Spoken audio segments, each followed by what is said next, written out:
I'm William Nozak, and in this module, I'm covering writing SEO-friendly blog posts that convert. So here's the goal. Writing blog posts that attract the right demographics, the right users, those users that actually take action on the website, super important. And convert them into customers. We want to get these people down the funnel. We want to have things at the top of the funnel and all the way to the bottom of the funnel. Things at the 30,000 foot view all the way down to the microscopic view. Here are the requirements. This lesson assumes you have built your website in WordPress. You obviously don't have to. These same principles can apply to other CMSs, Squarespace, Shopify, a custom, maybe you've got a WordPress backend, a Bootstrap front end, maybe you're working on a complete custom. A lot of this still applies. So why are SEO-friendly blogs important? Without a specific strategy, it's easy to waste time and money writing blogs that won't help you reach your goal. We've worked with companies where they had 1,700 blogs and like 100 of them had to do with their space, with their market, their niche, their products, their services. It was crazy. It was about holidays and the seasons and about things that are not applicable, dietary things, how to do this and that, and just what a waste of time and money. We want to have a strategy. We want to understand our industry and all the topics that are in that industry. There are many ways to get those topics. I call that macro research. We can look at the competitors and what pages and categories and tags they have. We can look at Google search and search in images and look at those categories of images. Could give us a macro look. We could go to answerthepublic.com and type in the keyword and look at all the who, what, where, when, why, and try to categorize those questions that way. We could look at Ahrefs and see all the pages that our competitors have and try to categorize those pages or call those pages by the keyword that we think they're trying to rank for. We can look at BuzzSumo and put in a keyword, buzzsumo.com, a software, and we'll show you how to use these softwares. And we can look at the keyword cloud, and maybe that keyword cloud applies to that keyword, but maybe it also gives us other topics. So this is the research phase. We're trying to figure out where's this map. We're mapping this whole content, this whole world of content that could potentially live on your website. Really, this content should in some way help us reach our goals. Whatever our goals are, to get more impressions that eventually turn into leads, to get more impressions that turn into clicks, to be a thought leader, and eventually lead the inbound marketing game.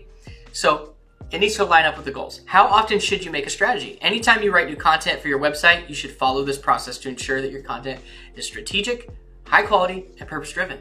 That's why we do macro research. We look at everything. And then we map out blogs and what frequency we're able to blog at, and make sure that we have all the homepage content that makes sense and the landing pages or the interior pages. And then when we know what topics we're going to write about and how many pieces we're going to add to strengthen those topical pages, whether we're going to do a 5,000 word document or have 1,000 words on a page and then have multiple 1,000 word pages, as long as we keep them in scope, we want to follow this process, but we can do a lot of that research for the year at the beginning. You can create a blog roll and say, these are the topics we're going to cover. And then you start marking up those individual blogs. Here's the topic.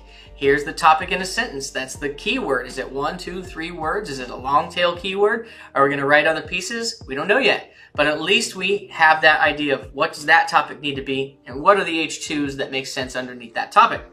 So we really can do that research at the beginning near that macro. Once we get the macro, then we can start to do kind of like this micro blogging strategy or page strategy. And then we hand that research and that data, the semantics that we feel like needs to be in it, the context and how it needs to be talked about, what language it needs to be written about. That may come from a voice guide, how we talk about these things, what words we use and don't use, the keyword density targets that we're going for, and then the synonym use. And so once we get all that in a plan, we hand it to our writers, and the writers write it, and then the process begins.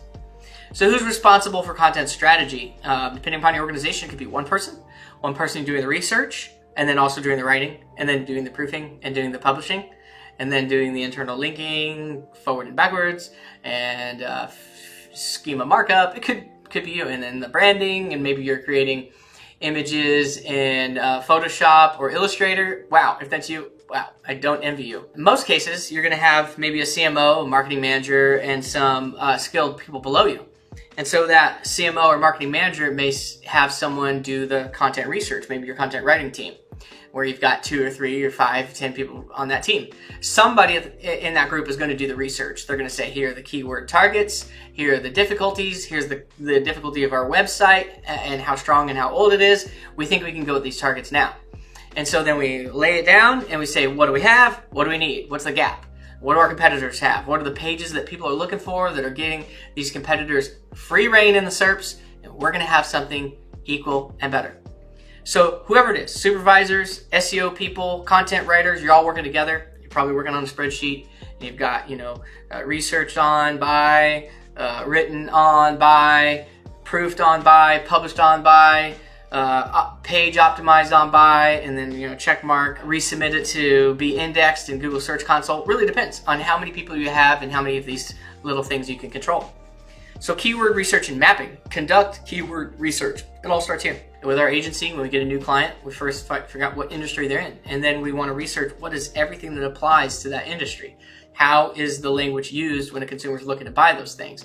And then if they've got surveys from clients, that gives us great feedback. If they've got reviews, it gives us great feedback. If they've got easy to find true competitors, gives us great feedback. We're looking at all these things for our keyword research as well. And we want to scrape the SERPs. What Google is showing ranks, we want to look at Keyword Planner, Google Keyword Planner. How much are people willing to pay for these terms? It gives us an idea that there's some maybe buying intent behind them. Maybe those terms are at the bottom of the funnel. And really, we want pages to convert into leads or clients or sales or whatever it is that we call a success. So first, create keyword research spreadsheets. You're going to be in spreadsheets. And Google Sheets is great. It's just connects to all the Google suite. Maybe in Office 365's version or even in Word or Excel.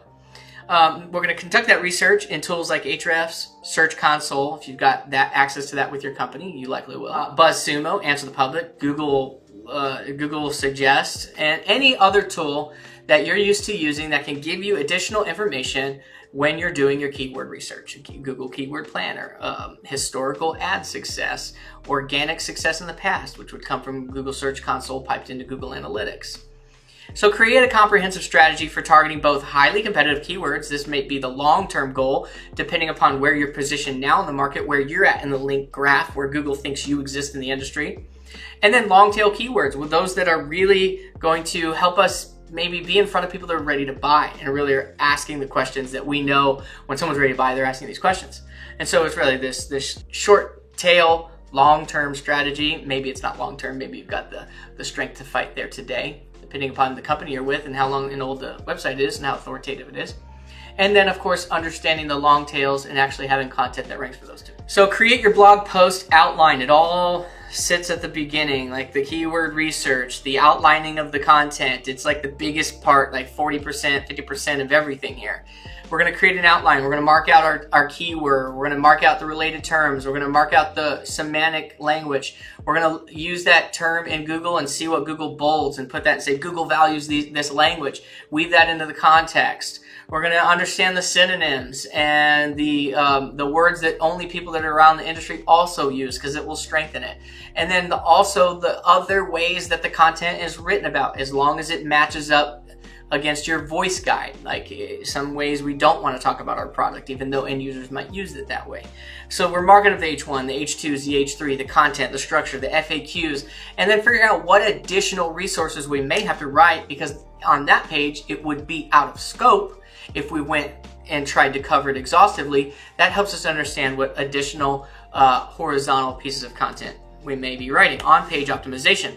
So every blog post and page on your website should be optimized for the search engine. This is not using too many images, having images that match the viewport size used, having tap targets on the phone that when they tap something, they're not accidentally tapping two things and they're trying to zoom out, and having your tap targets work and your menu works and you're looking at everything so that the images work in the viewport on the mobile. And so really this on-page optimization, checking the speed, making sure it's under a second and a half, making sure it's under a megabyte or 2 megabytes, making sure the calls aren't, way over 100 calls. Like the less calls are better, the less things and cool things that you add to the page, the less things have to be called from different places to get this thing to serve properly.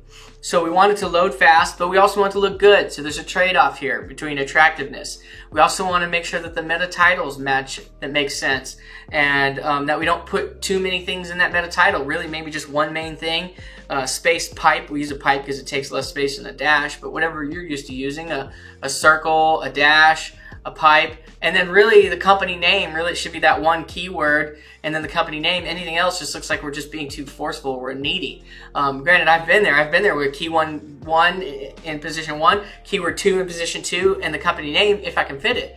But really, it's just sexier and better. The primary keyword we're trying to rank for, company name. Don't think you've got the resources to win, not just trying to stuff your SEO. So your H1s, your H2s, how it's laid out, how it's presented, how we've used images to optimize the experience, all of this matters to the engines and the users. So that's writing SEO-friendly blog posts that convert. If you need to, go back and watch that. If not, I'll see you in the next module.